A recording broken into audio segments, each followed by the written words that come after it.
Hey, great to see you and welcome to TechEdTalks. You're joining me, your host Chris Parker, through a journey of education, stories, culture, technology, gadgets, and all that jazz. This is podcast episode 2 on December the 21st, 2018. And in today's podcast, we're joined by Mr. Lars Jefferson and Mr. Michael Skillern talking about music, technology, and Christmas. And if this is the first time you're joining TechEdTalks, why not subscribe to our podcast at TechEdTalks.com. Enjoy. Hey, and welcome back to TechEdTalks, the podcast that brings you everything about education, technology, China, international communities, and so on. So today we are joined by Mr. Lars. Say hello, Lars. Hi. And Mr. Mike. Hello, everyone. And today's topic, we're going to be talking about music. So I am joined by two experienced, overly qualified music teachers who teach here at Xi'an Lajiatang International School in Xi'an, China, who teach music. They teach music to international students. They teach band, singing, dancing. I mean, they do the whole works. And today we're going to be talking with them about 4 questions about music, technology, and all that jazz. So let's have a small introduction from both of them. So Lars, let's start with you. Introduce yourself. Tell us a little bit about you. Okay. My name is Lars Jefferson. I'm from the United States. Currently reside in Oregon in the small town of Albany.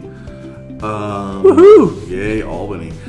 I've been teaching overseas. This is my 10th year. I had 2 years in Shanghai, 5 in Busan, Korea, and this is my 3rd year here in Xi'an. That's fantastic. Wow, that's a lot. I didn't realize it was that long time. Yep. Wow. It's been a while. And how about you, Mike? My name is Michael Skillern, and I just moved here about a month ago from the southern United States. I was living in Atlanta at the time. And I've been here for just over 30 days or so. Yeah, so very interesting. Nice. All right, well, let's jump into the questions here. So this is a technology education podcast, so we're going to start off with the first question. With a technology question is, what kind of technology do you use when teaching or using music? So Mike, we're going to pass this question over to you first. Yeah, I think we definitely do a lot of recording. And I guess at the surface level, that's a technology use, right? We do a lot of recording that lets the kids just listen back to what they've done. I think in the future, we're going to start using a lot more GarageBand, especially since we have so many Macs at the school. And letting the kids do a little bit of production, teaching them how to record as well. Nice. So why GarageBand? Is it just because of the Apple systems? Yeah, I think it's mostly because of the access, and it's easier, and Logic is kind of like a B-level industry standard. So if they do continue and learn Logic after that, like that would be useful if they were to make a career out of it. Nice.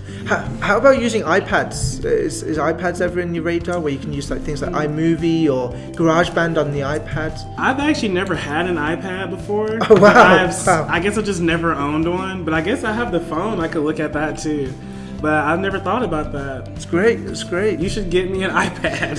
Yeah. Well, NYP will soon be getting plenty of iPads. Okay. So they'll be accessible like one-to-one? Yeah. Wow. They will. Yeah. So how about you, Lars? Technology and music. Well, to speak about the iPads for the GarageBand access, I actually prefer the interface on it because it's really intuitive. It's just drag and drop, push go, and it does it. And I did that with 3rd and 4th graders years ago. And if little guys can do it, then of course our guys should be able to do it. So the interface is a lot better, in my opinion, for GarageBand on iPads. Another thing that we introduced this year, now that we have Microsoft 365, is we have the 365 notebook. And so, like Michael said, we're taking our recordings, I'm taking videos, and we're able to share them in that platform. And the students, as part of their formative and summative assessments, are looking at those videos and making comments about it and, critiquing their own work. Nice. So Office 365 is becoming a big tool in your department then. Yes. Me personally, I love Office 365. I think it's a great tool, and for a lot of schools, very, very much underutilized. Is that there's so many features to it, and I think teachers are scared to touch or just explore. Though I think it's also a time-based thing, trying to learn it first. Right. But at the same time, I think teachers just need to jump in and just play with it, and then It's so easy. Which is exactly how I did it. And what's nice for me is that there's no more collection of paper. There's no more getting things in multiple formats, people airdropping it to your computer or on a thumb drive.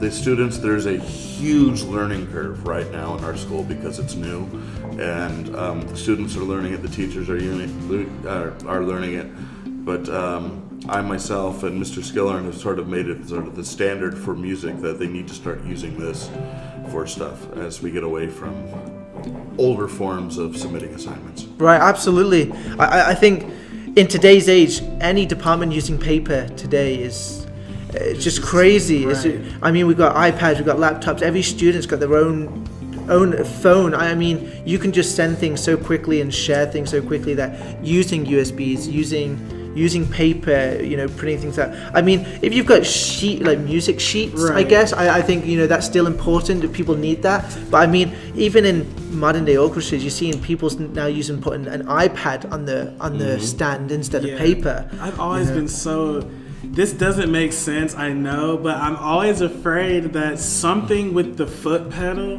is just not gonna work, and I'm gonna try to turn the page and it's not gonna turn.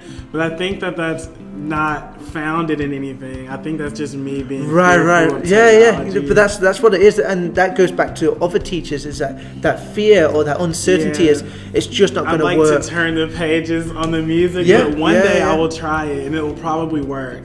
Right, but if you then look at a financial side of things, like one, you're saving trees, no paper, right? So I guess that's an eco-friendly thing. You're not printing, you're not wasting ink or printers or paper. Yeah. But then with technology, I mean, you buy one iPad, you put a book on there, you can just share the book or share the page to the whole school with everybody. And I mean, if schools aren't going down this route or they're not investigating this, I mean, it's a serious loss. Because that's the future. There are two things though. In college, universities and stuff, they've gone with ebooks and things like that. And the publishers, these days are getting kind of pushed out of the equation. So I don't know if publishing is going to go by the way of, as we understand it now, going to go by the way of the dodo, or if it's just going to have to reinvent itself and charge people massive amounts of money to get their hands on music or books or whatever.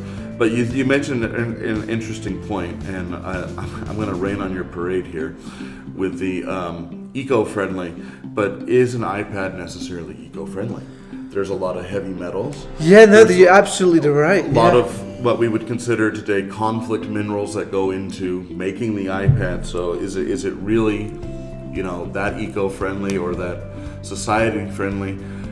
Also, another thing about the cloud storage. We love cloud storage, but how eco-friendly is cloud storage with the amount of power generated and stuff that we have to do to keep these clouds running?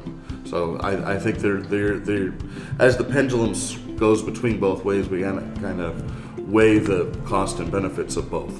Right, I do agree. I think to some yeah, no, you're right. There's no real argument. Every side's got is two coins. I actually know a guy that works at I guess it's a database place in Texas, and it's him, another guy, and a janitor.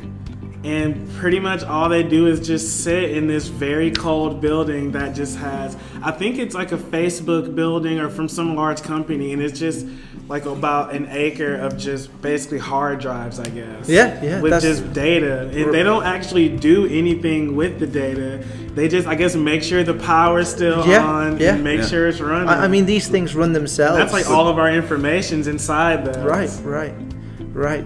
Absolutely. So yeah, the eco-friendly thing, that could be another podcast by itself. Yeah. Right. We could really delve into that. But we are going to go into the second question. So the second question here is over-engineering music So we hear a lot of music, a lot of new music artists who use a lot of technology to basically over-engineer the production quality of what it really sounds like. So I mean, like if you go back, let's say 40 years and listen to, a vinyl record or something, that was a real recording. People in the studio with one microphone with their guitar, whereas today everything's digitalized, isn't it? Everything's put through a computer or a filter or, so that's what we're going to touch on. So Lars, let's start with you. How do you feel about this? I think in a way it's kind of cheapened music a lot, because part of the music experience is still going to a concert live and hearing people perform. And you look at these performers and stuff, they're not performing live. It's on the, they're making their money over the internet, they're making their money virtually over, selling albums and whatnot. But, if you ask them, come to our school and perform live, I don't think as many could do it these days, because it's so over-engineered. I got an appreciation for this. I knew a guy growing up who actually played in Benny Goodman's orchestra way back in the day. And Benny Goodman was a taskmaster, and they would play one chart until they got it right. And if they had one mistake, even at the end, they had to go back and do it again. Because when you go into the recording studio, back in the day, or even now, you're paying for the time, and people are paying for quality. So there's got to be that sense of perfection. But I think where we've lost that is where a engineer can add some auto tune, or play with the rhythms and stuff, and it was much harder to cut up. Yeah. You had to do it in one take. You had to do it in one take. Yeah, you had to do it in one take. And now you can just go and create, record a bunch of samples, and the engineer puts it together and sells an album. So I think we've lost something as humanity by relying on somebody else to create our art for us. I think it's really similar to, I read an article saying how the iPhone cheapened photography, and basically they put, a high caliber DSLR in everybody's hands, when before you had to be a real photographer to have a camera of that quality. Yeah, or now you need that, yeah. Right, so now I think it's the same thing. Like every kid with a MacBook has a good, decent music production software built in. So it's kind of like being a musician or being a music producer is not as coveted a term as it used to be. Technically, everybody with a MacBook can be a music producer because they have all the necessary software right there. And I think Mr. Jefferson and I both come from playing classical music, which is, focused on spending years perfecting how to make a sound on your instrument. So it's just kind of hard for us to grasp the concept of just doing it on the computer when we spent so much time and money trying to learn how to do it physically. It's just an odd concept to get around, that idea. But I think it's kind of akin to the same argument with the iPhone and photography. I suppose the art form maybe has been diluted in a way, but the other side of that is now there's 1 million people making music when there before was maybe just 100,000, which I suppose right, yeah, right. So there's cost and benefits, and I mean you could even make the argument one way or the other that go back 100 years where recording music fundamentally changed the art, because before, if you wanted to go hear it, you actually had to physically go to a place and hear people, and so it was really special. And then somebody puts it on a recording, and now they could sell it, and then it became radio. So I don't know, it's kind of the chicken or the egg. Did commercialization make music what it is, or did technology make music what it is, or is it a case of both? But to bring it back, to me, there's a supreme satisfaction in getting a recording right when you've worked on it, and it's like, okay, I've done my best, I'm submitting this, and I'm done. I'm happy with it. And I just think it cheapens you if you're just going to say, oh, I'm just going to do sort of a hack job here, and I'll let my engineer fix it. I'm not dissing the engineer at all. That's a whole set of skills right there. But there's like a matter of pride in your personal craft. Yeah, no, I do agree. Though I'm not going to say I don't enjoy modern music that has a lot of auto-tune. I mean, a lot of artists today, a lot of music videos, it's just all auto-tuned pretty much. But I still enjoy the music. However, when it must have been about 5 years ago, I remember I went to Shanghai and I went to a live blues club. And it was amazing. Like the guys up there playing real instruments, like real jazz blues music, and like the emotion you get. Like I mean, I could listen to the same music on a CD, or be in that bar listening to the same music. The feeling, the emotion that you get is completely different. Though you can get emotional listening to your favorite song at home, but the feeling that you get when you go to a live concert or a live show, it's different. Right? Yeah, absolutely, different. absolutely. Well, and I experienced this, when I graduated from university. I got into a local band, and they did. We would just play swing tunes and all sorts of whatever it was they wanted us to play. We would play it. At the beginning of that, I was gigging 2 or 3 times a month, and people were having us for weddings, bar mitzvahs, parties, whatever.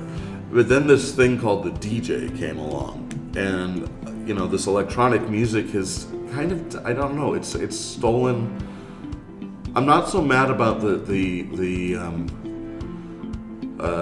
lack of work that musicians get because of this, but I think it's like we're cheapening ourselves by when you go to and having a DJ or recorded music.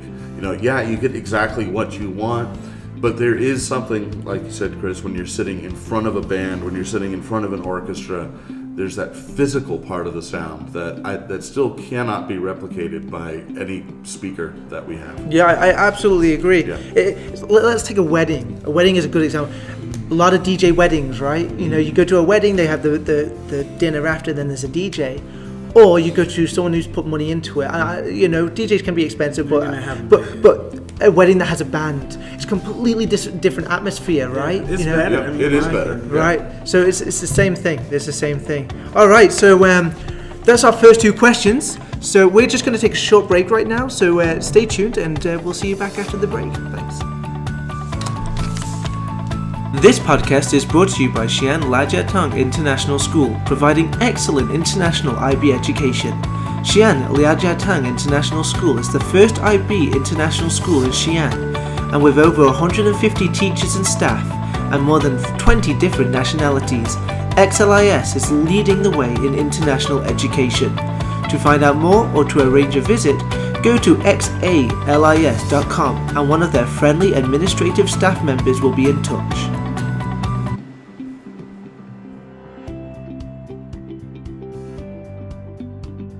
Hey, and welcome back to part 2 of episode 2 podcast. We're being joined by Mr. Lars and Mr. Mike, who are music geniuses, experts. I mean, they know a lot more than me about this topic, and that's why we're doing this topic. So not only I can learn, but you can learn. So we've got 2 more questions. The third question that we're going to go into is teaching international students in an international community music and what it's like and the challenges that come from that. So Mike, we're going to start off with you this time for this question. So how does it feel teaching international students in an international community, teaching both music and instrument playing, creating a band? I like it. I think it's interesting. I think it's challenging. But, they always call music the universal language. So I think we actually may have an easier time delivering instruction than, let's say, a chemistry teacher, I feel like the only way you can teach chemistry is almost by speaking or by using some type of written language, but we do a lot of singing, on syllables that are not language based. Like anyone can say la, ta, tu, di. Anyone can say those syllables. Music is the same. It's written. The same system of music is used in every country as for Western classical music, as far as I'm concerned. So that makes it a lot easier. But I think it has its own challenges. But I think it will be much harder to teach the other subjects in this setting than to teach music. Definitely. I'm trying to figure out which of the kids cannot understand what I'm saying and which ones are just bluffing. Because I think I'm getting tricked a little bit. Yeah. I think a lot of the kids are talking about me, but I don't know. It's kind of like in the U.S., there's a thing, like you go to a nail salon or something, and people are always afraid that the workers are talking about them. But I think it's a little bit of an ego thing. They're probably just talking about something else. So I'm trying to just figure that out. Right, because students might everything is less important than the Right. movie that they watched last night, right? Or something. Right. So. Well, I guess more for me, I'm thinking how I used to badmouth my teachers, except these students can badmouth me right to my face, and I just have to sit there. But they're probably not doing that. No, I'm sure they're Probably not. not. I'm sure they're not. The school's got pretty good students. Yeah. So I'm Yeah. pretty sure. And if they are talking about you, I'm pretty sure it's like other things like what a handsome teacher this school's just got, right? We love What a how guy. smooth his head is today. Yes. Yeah. But that's great. So overall, like teaching the international children, like just what you said, it's good. It's a good challenge. Yeah. Things aren't easy, but it's an enjoyable, like rewarding challenge that really you like get it. from music. I never thought I would. I mean, a year ago, I never thought I would be here in China teaching music. So it's still a little bit of a dream to me sometimes. Just looking outside and thinking, wow, like this is not the U.S., this is China. But I'm having a great time. I think the students here all have the capacity to complete some really great work. And we're just finding creative ways to get them to do it. Nice. So I'm really excited about that. Nice. Yeah, that's really good. I like that. Lars, how about you? I can sympathize with Michael with this is my 10th year, as I said earlier, overseas, and growing up and whatnot. I never thought that this would be the life that I would have. But 10 years ago, for various reasons, I made the jump, and you know what? I'm not going back. But as far as teaching internationally, you know what? Good teaching is good teaching, whether it's in the United States or in the Gobi Desert or wherever you happen to be. There's just there is a thing called good teaching. The one thing that I've noticed, though, and then this is my 10th year in Asia, especially for music, is because music really isn't taught to our population from the public or the school systems they come from in Korea or China. And I think where that's really good is that because they are finally exposed, to one of the subjects or the areas that really make us human, which is music. And music is history, it's art, it's science, it's literature, it's everything. So it's really good that they do get that exposure. And also I'm kind of proud of the fact that the school has supported us in getting instruments and whatnot, because I know if we didn't have them, the students wouldn't do it.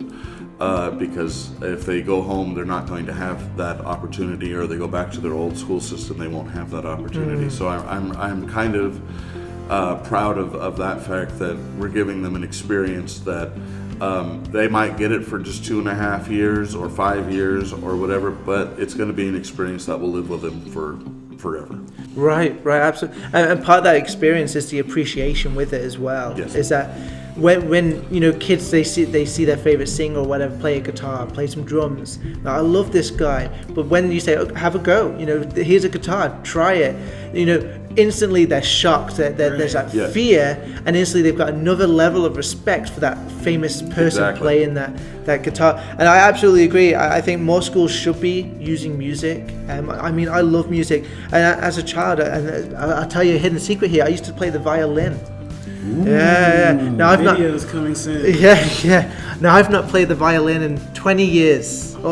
Shame on you. I know, but I do play the guitar. I love playing the guitar, so I am a guitar player. And actually, most of my family, I guess, were kind of directed by our parents to learn and play an instrument. Like my brother plays the piano, and I really am grateful for having that opportunity. Where now I can go to someone's house, and as long as they've got a guitar, and this is where it becomes difficult now, is because I'm left-handed. I use a left-handed guitar, so they're pretty rare. But I also learned to play guitars upside down, because not everyone has a left-handed guitar, so I could pick up a right-handed guitar and learn how to play them upside down. So, because I'd have to turn it around, and you'd have the top string. This is weird. Yeah, it's very weird. But this is what left-handed people have to deal with on a daily basis. There's your next podcast, left-handed issues. Yeah, left-handed issues. But I mean, I really enjoy it. I love picking up a guitar. I love just playing music, and there's a lot of emotion involved. I mean, just sit back in my chair, you just close your eyes, and you just play along. Hang out. Yeah, you do. Yep. And I mean, I've made friends, just because of music. Where you create a little group, like, oh, you play drums, we should get together. And there's a community behind it, and it's fantastic. So that's the third question. So we are going to jump into the last and final question, and this kind of links into our first original podcast that we did last week, Christmas. So guys, we've got, what is it, one more week till Christmas Day or something like that? Like that, yep. Yeah, they might actually be It's less. It's next Tuesday. Next Tuesday? Oh, wow. So it doesn't less. feel like Christmas. I haven't really even thought twice about Christmas. That's crazy. I feel like there's Christmas decorations in China, but it's kind of like if you were to Google, how do I decorate my store in the winter? Right. It just says that, but no one's talking about Christmas. It kind of just seems like, oh, that's what you do. You put a Christmas tree up. But it doesn't really necessarily, I haven't really been thinking about Christmas or anything. The thing is with the school that we're at is that we work up until Christmas pretty much. Yes. Right. So there's no break in between. Well, that's fine. But also in China, there's no, you walk around China, you don't see all the festivities going around that you would see back home, right? Yes, this is true. So there's a lot missing, that feeling, that environment. I guess it's like the ambiance of it all, right? Yeah. That's it. I should get a tree. I've got my tree up, and I mean, I've got my Charlie Brown tree at home. Charlie Brown, yeah, nice. Actually, we talked about that in the last podcast. I think that came up with someone's favorite Christmas. Favorite Christmas movie was Charlie Brown. Charlie Brown Christmas. So Lars, what's your Christmas plans? What are you doing over Christmas? I will be flying home to Oregon for 2 weeks, and I will be enjoying the big chair. I just sit in the big chair and I just fall asleep in the chair. That's my vacation. No, I'll probably go to the beach. And I don't care if it's windy or rainy. If you're from Oregon, if you're afraid of wind or rain, well, then you're in the wrong spot. No, it's me. I go home, go see my mom. She is my only family. So, yeah. Nice. Hi, Mom. Hey, Mom.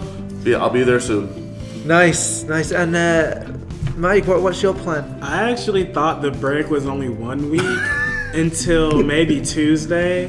So originally I wanted to go back to America, but I thought the break was only 1 week, so it didn't really make sense. But I accidentally found out Tuesday is 2 weeks. So, I don't really know what I'm going to do. This week was just given to me. I did not know that it was there. So I know I do want to go to Chengdu and see pandas. I might try to learn how to ski at the mountains. I guess at Skillern Mountains. And other than that, I guess I'm just going to have to figure out what to do with all this extra time that I had. Right. Did not know that it was there. It's just like this gift of a week has been given to you. It's like an early Christmas present. I think the worst part is if I wasn't in that meeting at that time, I think I would have showed up on whatever the Monday after Christmas was. I definitely would have been outside waiting for the bus. Knocking on the door. I would have probably gotten the DD to school. Where'd everybody go? Yeah, that would have been a little embarrassing, I suppose. But hey, so you're staying in China then? That's the plan. I'm gonna be staying in China. That's nice. I mean, staying in China is also nice. There's plenty of places to go. And I just came here. Right. But you've got 2 weeks to explore it now. Yeah. Your free time. And Chengdu sounds great. I do recommend Chengdu. And travel is cheap too. So. It is. Yeah. Traveling city to city is really cheap. You get really good prices right now. But I recommend Chengdu definitely. I heard you can as well. pay and play with a panda. That I don't know. Because I would love to pick one up and hold it. Maybe. Yeah. Hashtag Maybe it must be a baby one though. Yeah. Because a grown one could kill a man. You. I think I've heard that they're too lazy to put forth the effort to hurt you. Maybe, but they could. Yeah. They just don't feel like it. But still, baby pandas only. Well, I'm sure if you give them some bamboo, they'll be happy. Yes. So I'll buy some at Metro. All right, well, thank you all for joining us. This is a great podcast all about music, so I want to say thank you to our guests. Thank you. And guys, join us next time for another podcast.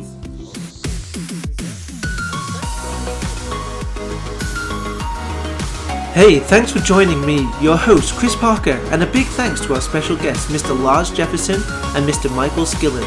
And remember to subscribe to our podcast at TechEdTalks.com. We hope to see you next time. Thanks for tuning in.